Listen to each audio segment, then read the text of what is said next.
It was just a portrait of a young couple in 1895, but look closely at her hand. The afternoon sunlight filtered through the tall windows of the Charleston Historical Society, casting long shadows across Dr. Maya Richardson's desk. She had been cataloging donated photographs for 3 hours, her eyes growing tired from examining faded sepia tones and cracked emulsions. Most were unremarkable. Stiff-posed families, stoic children, elderly couples staring solemnly at the camera as if challenging eternity itself. Then she pulled out photograph number 47. It showed a young black couple, probably in their mid-20s, standing in front of a painted backdrop depicting a Victorian parlor. The man wore a dark suit that seemed slightly too large, his posture rigid and formal. The woman beside him wore a high-necked dress with intricate lace detailing, her hair swept up in the fashion of the 1890s. On the back, in faded pencil, someone had written, "Thomas and Sarah, Charleston, South Carolina, April 1895. Maya almost moved on to the next photograph. Almost. But something made her pause. She picked up her magnifying glass and leaned closer, studying the woman's face. Sarah's expression was carefully neutral, her eyes fixed on the camera lens with an intensity that seemed to burn through the decades. There was no smile, no warmth, just an unsettling vacancy that didn't match the formal occasion of having one's portrait taken, an expensive and rare event for a black couple in the post-Reconstruction South. Maya's gaze drifted downward, following the elegant lines of Sarah's dress to where her hands rested at her sides. The right hand hung naturally, relaxed. But the left hand? Maya's breath caught. The left hand was positioned oddly, fingers spread in a specific configuration that didn't look accidental. The thumb and index finger formed a small circle, while the other 3 fingers extended upward, slightly separated. It was subtle, barely noticeable unless you were looking for it, hidden in the folds of her dark dress. Maya set down the magnifying glass, her heart beating faster. She had seen that gesture before, in her research on underground railroad signals and coded communications used by enslaved people. But this photograph was dated 1895, 30 years after the Civil War ended, decades after emancipation. Why would a free black woman in 1895 be making a distress signal in a formal portrait? Maya pulled out her phone and photographed the image, zooming in on Sarah's hand. The gesture was unmistakable once you saw it. This wasn't a random positioning or a trick of the camera. This was deliberate. This was intentional. This was a cry for help, frozen in time for 129 years, waiting for someone to notice. Maya couldn't stop thinking about the photograph. That evening, in her small apartment overlooking the Charleston harbor, she spread copies of the image across her dining table alongside her laptop and research notebooks. The ceiling fan turned slowly overhead, barely moving the humid April air that pressed against the windows like something alive. She started with the basics. Thomas and Sarah, Charleston, 1895? No surnames, which was frustratingly common for black families in that era. Official records were often incomplete or deliberately obscured, names misspelled or omitted entirely by white clerks who saw black lives as barely worth documenting. Maya opened the 1900 Federal Census database and began searching Charleston County. The census had been taken just 5 years after the photograph. If Thomas and Sarah were still in Charleston, still together, they should appear somewhere in those records. Hours passed. The harbor lights glittered in the darkness beyond her window. Maya's coffee grew cold, forgotten. Finally, at nearly midnight, she found something. A Thomas and Sarah living on Cumming Street in Charleston's Upper Peninsula. Thomas was listed as a carpenter, age 29. Sarah, age 26, had no occupation listed, which meant she was likely working domestic jobs that census takers didn't bother to record. They had been married for 7 years, which would place their wedding around 1893, 2 years before the photograph. Maya sat back, processing this information. Newlyweds, essentially. A young couple building a life together in one of the most dangerous periods for black Americans in the South. The 1890s saw the rise of Jim Crow laws, the systematic disenfranchisement of black voters, and an epidemic of lynchings that terrorized black communities across the region. She pulled up statistics she had memorized during her doctoral research. In 1895 alone, over 100 black Americans were lynched in the United States. South Carolina had been particularly violent, with white mobs targeting black men for alleged crimes, or for no reason at all except to maintain terror and control. Maya looked again at the photograph, at Thomas's stiff posture and oversized suit, at Sarah's carefully blank expression and that subtle, desperate hand signal. What had happened to them? She searched death records next, her stomach tight with dread. The Charleston County records from that era were incomplete, especially for black residents, but she had to try. Nothing for Thomas in 1895, nothing in 1896. She kept searching, year by year, and found him in the 1910 census, still working as a carpenter, now aged 39. But Sarah wasn't listed beside him. Maya's hands trembled slightly as she typed Sarah's name into the death records database, narrowing the search to 1895, 1900. The screen loaded slowly, and there it was. Sarah, wife of Thomas, died August 1895, age 26, cause of death. Complications from injuries sustained in fall, 4 months after the photograph was taken. Maya arrived at the Charleston Historical Society at dawn, unable to sleep after finding Sarah's death record. The building was still locked, so she sat on the front steps with her laptop, watching the city wake up around her. Delivery trucks rattling down narrow streets, early commuters heading toward the harbor, tourists already gathering near the historic market. When the security guard finally unlocked the doors at 8 o'clock, Maya was the first one through.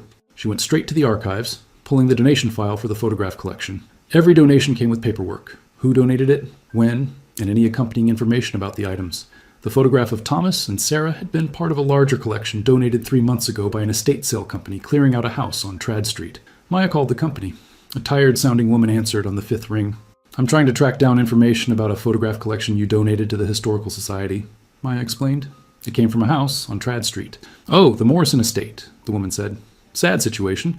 The owner died without any heirs. House had been in the family since before the Civil War. We found boxes and boxes of old photographs in the attic. Nobody wanted them, so we donated the lot." "Do you remember anything else in those boxes? Any papers, letters, documents?" "Honey, there were probably 20 boxes. We didn't go through everything. Most of it went to the dump, honestly. Historical Society only took the photographs." Maya's heart sank. "Is the house still there? Has it been cleaned out completely?" "Should be. New owner takes possession next week. But if you want to look around, you'd better hurry." 2 hours later, Maya stood in front of a narrow 3-story house on Trad Street, paint peeling from the shutters, weeds growing through cracks in the brick sidewalk. The estate company had given her permission to search what remained before the new owner arrived. Inside, the house smelled of mildew and age. Dusty furniture sat covered in sheets. Maya's footsteps echoed on the hardwood floors as she climbed stairs to the attic. The space was sweltering, airless, filled with the detritus of generations. Old furniture, trunks, boxes of clothes eaten by moths. Maya began searching systematically, opening every container, checking every corner. In the far corner, behind a broken rocking chair, she found a wooden crate marked "Photographs, various." Inside were loose papers, letters, receipts. The ephemera the estate company hadn't bothered to sort. Maya knelt on the dusty floor and began reading. Most were mundane: bills from merchants, receipts for household goods, letters about social engagements. Then, near the bottom of the crate, she found an envelope addressed to Mrs. Elizabeth Morrison, Trad Street, Charleston. The postmark read, September 1895. Inside was a single sheet of paper written in careful, formal handwriting. "Dear Mrs. Morrison, I am writing to inform you of a matter most distressing regarding your former housemaid Sarah. As you know, she departed your service in April of this year following her marriage. It has come to my attention that she suffered a tragic accident in August and has since passed. Her husband, Thomas, has asked if you might have any information about Sarah's family, as he wishes to notify them of her death, but has no knowledge of her origins. If you can provide any assistance in this matter, Thomas may be reached through Reverend Patterson at Emmanuel Church. Most respectfully, Mrs. Catherine Simmons." Maya read it 3 times, her mind racing. Sarah had been a housemaid in this very house. The Morrison family had employed her until she married Thomas in early 1895. And then, just 4 months later, she was dead. Emmanuel African Methodist Episcopal Church stood on Calhoun Street, its white steeple rising above the surrounding buildings like a beacon. Maya had passed it countless times, knowing its deep significance in Charleston's black history. Founded in 1817, burned by white authorities, for suspected involvement in an 1822 slave rebellion planned by Denmark Vesey. Rebuilt, closed during the Civil War, reopened after emancipation, this church had witnessed everything. Reverend Marcus Johnson met her at the entrance, a tall man in his 60s with silver hair and kind eyes behind wire-rimmed glasses. Maya had called ahead, explaining her research. "Our records from the 1890s are fragmented," he warned as he led her down to the church basement, where old ledgers and documents were stored in climate-controlled cabinets. The church was burned again in 1886 during the earthquake fires. Well, we lost a lot, and record-keeping wasn't always systematic, especially for members who couldn't read or write. "I understand," Maya said. "I'm looking for anything about a couple named Thomas and Sarah, married around 1893, and a Reverend Patterson, who would have been here in 1895. Reverend Johnson pulled out several leather-bound ledgers, their pages yellowed and brittle. "Patterson. Yes.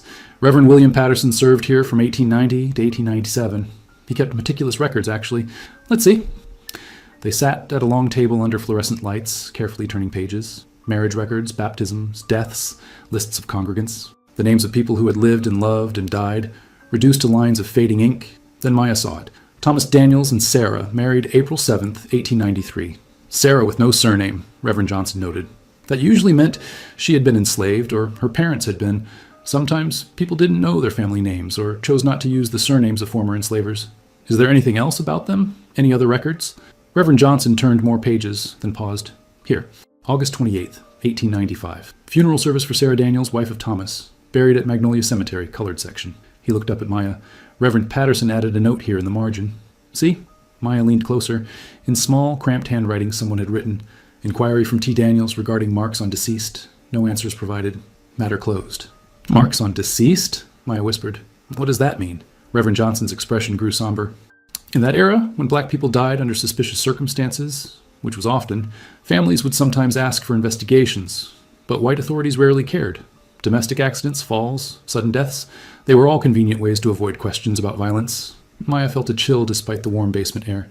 You think Sarah's death wasn't an accident? I think, Reverend Johnson said carefully, that we may never know the truth. But Reverend Patterson clearly thought Thomas's concerns were legitimate enough to record them. That tells me something wasn't right. Maya pulled out her phone and showed him the photograph of Thomas and Sarah, zooming in on Sarah's hand gesture. I found this in a donated collection. Does this hand signal mean anything to you? Reverend Johnson studied it for a long moment, his face growing increasingly troubled. I've seen variations of this in historical accounts. During slavery, it was one of several signals used by people seeking help from the Underground Railroad. But by 1895, he trailed off, thinking. There were still situations where black people needed secret ways to communicate distress. Domestic servitude could be dangerous, especially for young women working in white households. Some employers took liberties, and a black woman had no legal recourse, no protection. Sarah was a housemaid, Maya said. She worked for the Morrison family on Trad Street until she married Thomas. Reverend Johnson met her eyes. And 4 months after marrying, she's dead, with marks on her body that made her husband question the official story. I need to find out what really happened to her. The Charleston County Library's genealogy section occupied the entire third floor, a quiet space filled with microfilm readers, filing cabinets, and researchers bent over old documents. Maya had become a regular fixture there over the past week, arriving when the library opened and staying until closing. She was building a picture of the Morrison family, piece by piece. James Morrison had been a prosperous cotton merchant before the Civil War, his wealth built on the labor of enslaved people. After the war, the family fortune had diminished, but not disappeared. They still owned the Trad Street house, still employed servants, still moved in Charleston's white social circles. In 1895, the household consisted of James Morrison, his wife Elizabeth, and their adult son Robert, who was 28 years old, 2 years older than Sarah would have been. Maya found Robert Morrison's name in newspaper archives. Society pages, mostly. Engagement announcements, charity events, descriptions of parties at the Morrison house. The entries painted a picture of a young man of privilege, educated, expected to take over his father's business interests. Then she found something else. A brief mention in the Charleston News and Courier from July 1895, 1 month before Sarah's death. Robert Morrison, son of Mr. and Mrs. James Morrison of Trad Street, departed Saturday last for an extended tour of Europe. He is expected to remain abroad for the remainder of the year. Maya sat back, her mind working. Why would a young man suddenly leave for Europe in the middle of summer? Charleston's elite typically traveled in winter, escaping to cooler climates. Summer departures were unusual. She searched for more information about Robert Morrison's European trip, but found nothing. No further mentions, no travel writing, no society column updates about his adventures abroad. It was as if he had simply vanished from the historical record for several months. Then, in January 1896, another brief mention. Mr. Robert Morrison has returned to Charleston after his extended travels and has resumed his position with Morrison and Company. 5 months abroad. Leaving in July, 1 month before Sarah's death in August, Maya pulled out her notebook and wrote, April 1895. Thomas and Sarah have formal photograph taken. July 1895. Robert Morrison suddenly leaves for Europe. August 1895. Sarah dies of injuries from fall. January 1896. Robert Morrison returns to Charleston. She stared at the timeline, a terrible suspicion forming in her mind. That afternoon, Maya visited the Charleston County Courthouse to search property records. She found the deed for the Trad Street house and, attached to it, a household inventory from 1900 that listed all the Morrison family's employed servants. No Sarah, of course not. She had died in 1895, but there was another document, a handwritten note filed with the inventory. Advance payment made to Thomas Daniels, carpenter, for household repairs and modifications, March 1895. Amount, $200. $200 in 1895 was a fortune for a black carpenter. The equivalent of several months' wages. Maya's hands shook slightly as she photographed the document. Why would the Morrison family pay Thomas such a large sum just 1 month before Sarah left their employment? Was it payment for work, or was it something else? Was it payment to take Sarah away, to marry her, and remove her from the house before something became obvious, before questions could be asked? Maya thought again about that photograph, about Sarah's desperate hand signal, about her death just 4 months later, and about Robert Morrison, fleeing to Europe just in time to avoid being present when Sarah died. Maya knew she needed to find Thomas Daniels' own voice, his testimony, his words, his account of what happened. She returned to Emmanuel Church, hoping Reverend Johnson might help her access records she couldn't find elsewhere. Church minutes, Reverend Johnson suggested. We kept detailed minutes of committee meetings, especially the Benevolent Society. They helped congregation members in distress, raised money for funerals, supported widows and orphans, advocated when people were wronged.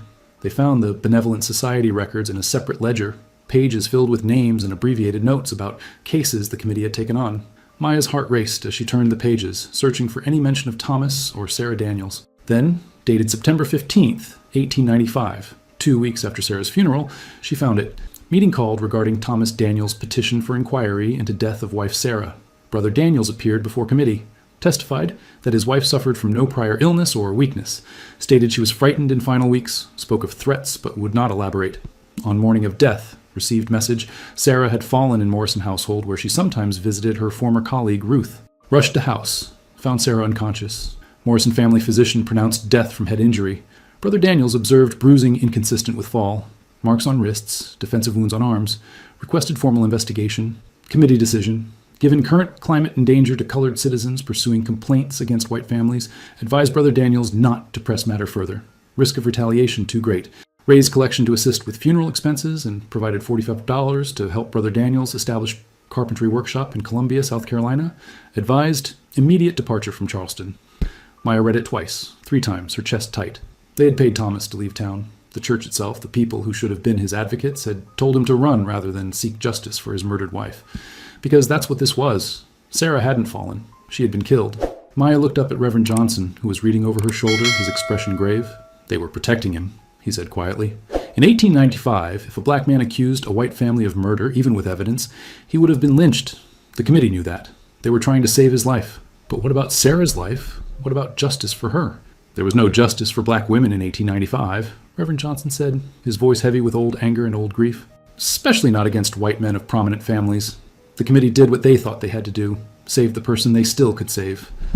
Maya thought about Thomas, forced to flee his home, his community, his church, to escape retaliation for daring to question his wife's death. She thought about Sarah, dead at 26, her murder covered up as an accident, forgotten by history, except she hadn't been completely forgotten. Because she had left a message, a signal preserved in that photograph. I need to go to Columbia, Maya said. I need to find out what happened to Thomas after he left Charleston. Reverend Johnson nodded. I have contacts at churches in Columbia. Give me a day, and I'll make some calls. That evening, Maya sat in her apartment, the photograph of Thomas and Sarah propped against her laptop. She studied Sarah's face again, seeing it differently now. Not blank, not vacant, but carefully controlled, desperately controlled, hiding terror behind a mask of composure. How long had Sarah known she was in danger? Had Robert Morrison assaulted her when she worked in his house? Had she become pregnant, making the situation impossible to hide? Had the marriage to Thomas been arranged to cover it up? And then, when that wasn't enough, had they killed her to ensure her silence forever? Maya would probably never know all the details, but she knew enough. She knew Sarah had been desperate enough to risk leaving a distress signal in a formal photograph, knowing it might be the only evidence that survived her.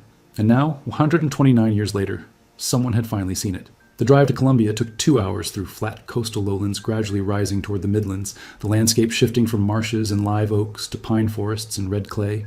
Maya had an address, or rather a neighborhood where Thomas Daniels might have established his carpentry workshop in late 1895. Reverend Johnson's contact in Columbia was Pastor Ruth Williams of Bethel AME Church, a woman in her 70s with silver braids and sharp, intelligent eyes.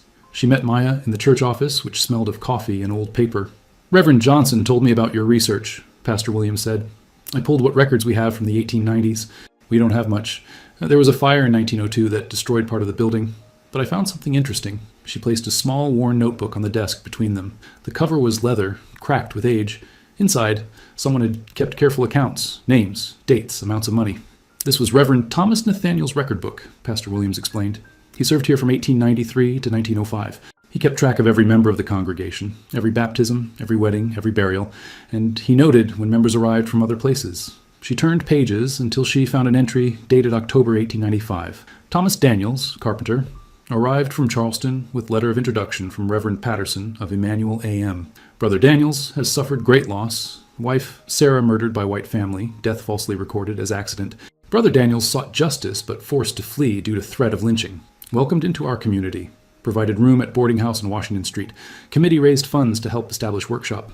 Maya felt her eyes burning. Murdered. The word she had been circling around, afraid to say definitively. Written plainly in this old record book. Another reverend, another black church leader, documenting what the white authorities had refused to acknowledge. Is there anything else about him? Maya asked. Pastor Williams nodded, turning more pages. He stayed in Columbia for 3 years. The records show he was a skilled carpenter. The church hired him to repair our pews in 1896, build new cabinets in 1897. He was active in the congregation, reliable, well-liked. But he was also deeply damaged. Reverend Nathaniel wrote several pastoral notes about counseling Brother Daniels through his grief and anger. Here, March 1896. Brother Daniels struggles with nightmares, still speaks of his beloved Sarah, of his failure to protect her, assured him her death was not his fault, but he cannot forgive himself for surviving. Maya's throat tightened. She thought of Thomas receiving that $200 payment from the Morrison family, probably believing it was for legitimate carpentry work, not knowing it was payment for taking Sarah off their hands. She thought of him arriving at the Morrison house to find his wife dead, seeing the bruises and defensive wounds, knowing immediately what had happened, but being powerless to speak the truth. When did he leave Columbia? Maya asked. Pastor Williams turned to a later page. 1898. No forwarding address. Reverend Nathaniel noted, Brother Daniels departed for Chicago to join the Great Migration North, prayed for his safe journey and healing from his wounds, both visible and invisible. He carries Sarah's memory like a stone. Chicago. The Great Migration wouldn't fully begin for another 2 decades, but already black Southerners were fleeing north, seeking safety, opportunity, escape from Jim Crow terror. Did he stay in touch with the church? Not that I can find. Once people left, communication was difficult. Letters got lost. Addresses changed. Pastor Williams closed the record book gently. But I'll tell you what I think, based on 40 years of ministry. Thomas Daniels never stopped grieving for Sarah. He never stopped blaming himself, and he probably never spoke her name again to anyone who didn't already know their story. Maya drove back to Charleston as the sun set, painting the sky orange and red. She thought about trauma passed down through generations, about stories lost because they were too painful to tell, about justice denied so completely that even speaking about injustice became dangerous. But she also thought about resistance, about Sarah's defiant hand signal, about Thomas's desperate attempt to get authorities to investigate, about the church communities that documented the truth, even when the official record lied. Sarah's story had survived, hidden in plain sight for 129 years. Now Maya had to decide what to do with it. Maya spent 3 weeks writing. She worked late into the nights in her apartment, surrounded by photocopies of documents, photographs, timeline notes spread across every surface. The ceiling fan turned overhead, barely disturbing the thick air that pressed against the windows like the weight of history itself. She wrote about Sarah, about her life as a domestic worker in a white household, about the vulnerabilities black women faced in 1890s Charleston. She wrote about the photograph and its hidden signal, about Thomas's testimony and the church's desperate attempt to save his life by sending him away. She wrote about the Morrison family and Robert Morrison's convenient departure to Europe, about the $200 payment and the covered-up murder. She wrote about how history had failed Sarah, how the official records called her death an accident, how no newspaper mentioned it, how she had been erased as thoroughly as if she had never existed. Except for that photograph. Except for that one desperate signal, frozen in time. Maya submitted the article to the Journal of Southern History, a peer-reviewed academic publication that reached historians, researchers, and educators across the country. She included high-resolution scans of the photograph, transcriptions of all the documents she had found, and a detailed methodology explaining her research process. The article was titled, Hidden in Plain Sight, Sarah Daniels and the Silent Testimony of the 1895 Charleston Photograph. 6 weeks later, the journal accepted it for publication. But Maya knew an academic article wasn't enough. Most people would never read the Journal of Southern History.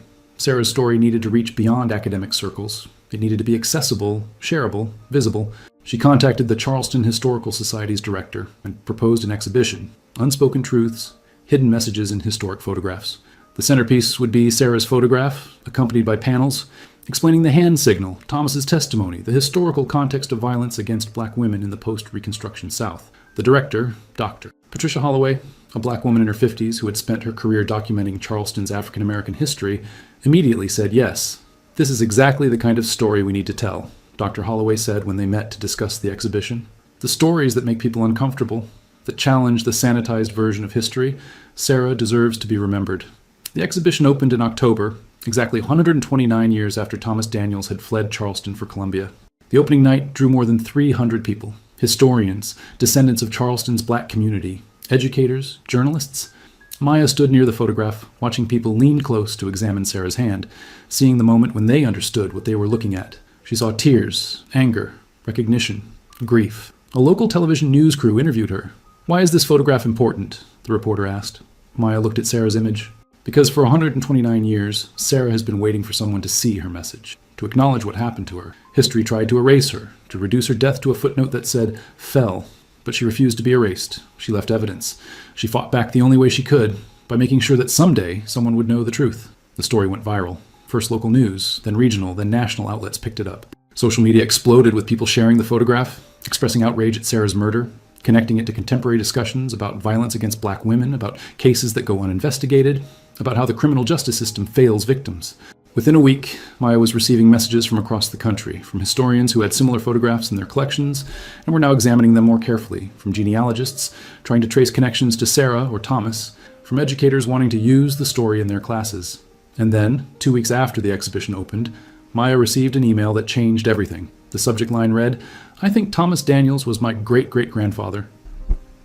Jerome Washington was a high school history teacher in Chicago, a thoughtful man in his 40s with graying temples and his ancestors' same careful, kind eyes. He had seen the news story about Sarah's photograph and immediately recognized the surname, Daniels, that had been passed down in his family along with fragments of a painful story never fully told. Maya met him at a coffee shop in Charleston's historic district. Jerome had flown in specifically for this meeting, bringing with him a folder of family documents and photographs. "My great-great-grandfather Thomas Daniels came to Chicago from South Carolina in 1898, Jerome explained, spreading papers on the table between their coffee cups. Family legend said he had been married before and lost his wife in a tragedy he never wanted to talk about. He remarried in Chicago around 1902, had children, built a successful carpentry business, but he apparently had nightmares for the rest of his life. My great-grandfather remembered him crying out in his sleep, calling a woman's name. Sarah." Jerome's hands trembled slightly as he pulled out a small, faded photograph. "This was in my grandmother's belongings. I never knew what it was until I saw your article." Maya took the photograph carefully. It showed an older Thomas, probably in his 60s, standing in what looked like a woodworking shop. Behind him, barely visible on the wall, was a framed photograph. Maya pulled out her magnifying glass and examined the image on the wall.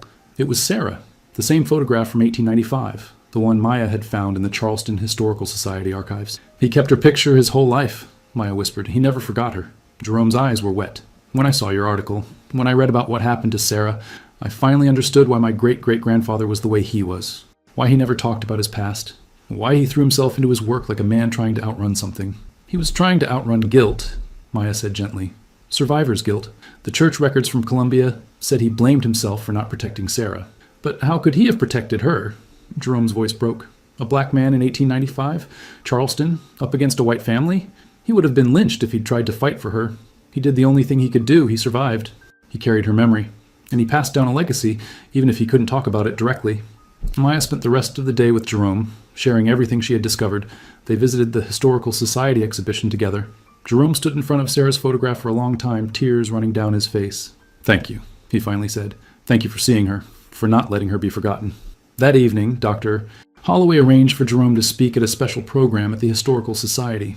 More than 100 people came to hear him talk about his great-great-grandfather, about the trauma that had echoed down through generations of his family. "For 129 years, my family carried this grief without fully understanding it," Jerome said. "We knew Thomas had been damaged by something, but we didn't know what. Now we know, and knowing the truth, as painful as it is better than not knowing.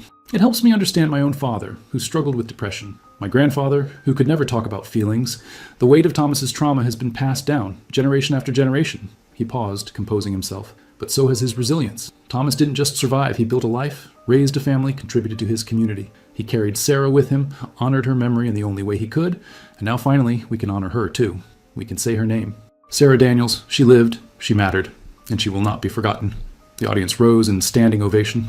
Maya watched from the back of the room, thinking about how history works, how the past reaches into the present, how truth, no matter how long buried, eventually finds its way to light. 6 months after the exhibition opened, Maya stood in front of Magnolia Cemetery's office, a small building near the entrance where records were kept. She had called ahead, explaining what she was looking for. The cemetery manager, an elderly white man named Mr. Harrison, met her with a large leather-bound register. "The colored section is in the back," he said, his tone neutral but not unkind. "Segregated, of course. That's how it was. Records are sparse. Many graves were never properly marked." They walked through the cemetery together, following winding paths beneath live oaks draped in Spanish moss. The air was thick and still, heavy with the scent of magnolia blossoms. In the older sections, elaborate monuments marked the graves of Charleston's white elite, family mausoleums, marble angels, inscriptions celebrating lives of prominence and privilege. The colored section was different. Smaller stones, many cracked or fallen. Graves marked with simple concrete blocks, or, in some cases, nothing at all, just depressions in the earth where the ground had settled over forgotten coffins. "Mr. Harrison consulted his register. "Here, Sarah Daniels, buried August 30th, 1895, plot 247. They found it in a far corner beneath a massive oak tree. There was no headstone, just a small concrete marker level with the ground, so weathered the name was barely visible. Weeds grew thick around it. Maya knelt and cleared away the weeds with her hands. She traced the faint letters with her fingers. Sarah. I'm going to make sure you get a proper memorial, she said quietly. Everyone will know your name. Everyone will know what happened to you. And she kept that promise. Through crowdfunding and donations inspired by the exhibition, Maya raised enough money to commission a proper headstone for Sarah's grave. The marker was granite, elegant and lasting, with an inscription she and Jerome had written together, Sarah Daniels C. 1869, August 1895. She spoke her truth in silence. We hear her now in thunder. Beloved wife, remembered always. The dedication ceremony took place on a warm April morning, 130 years after Sarah's photograph had been taken. Jerome came from Chicago with his family, his wife, his 3 daughters, his elderly father, who was Thomas's great-grandson. Members of Emmanuel AME Church attended, along with representatives from churches in Columbia and Chicago, connecting the communities that had sheltered Thomas in his grief and exile. Pastor Williams gave the invocation. Reverend Johnson read from Scripture. Jerome spoke about family, memory, and the long journey toward justice.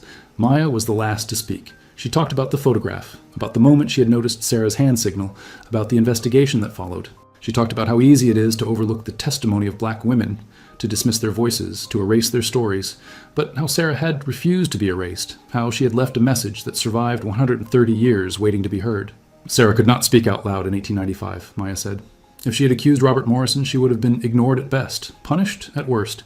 If she had told her husband what was happening before their photograph was taken, Thomas might have confronted Morrison and been lynched.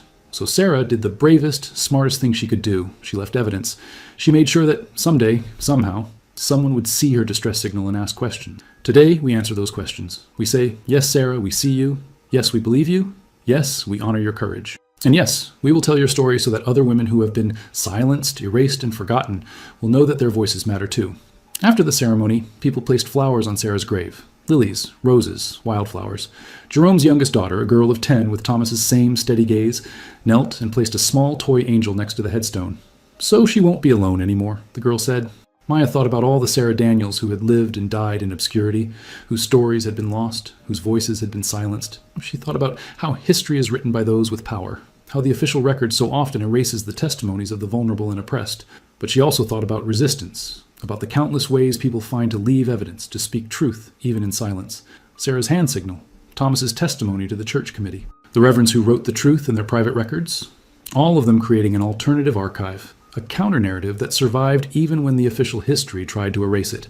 That evening, Maya sat in her apartment, the lights of Charleston Harbor glittering beyond her window. She opened her laptop and began writing a new article about other photographs in the Historical Society collection, other images she was examining more carefully now, looking for details she might have missed, looking for other voices waiting to be heard, other stories demanding to be told. The photograph of Thomas and Sarah sat propped against her monitor. Maya looked at Sarah's face, no longer blank to her eyes, but fierce, determined, speaking across the centuries.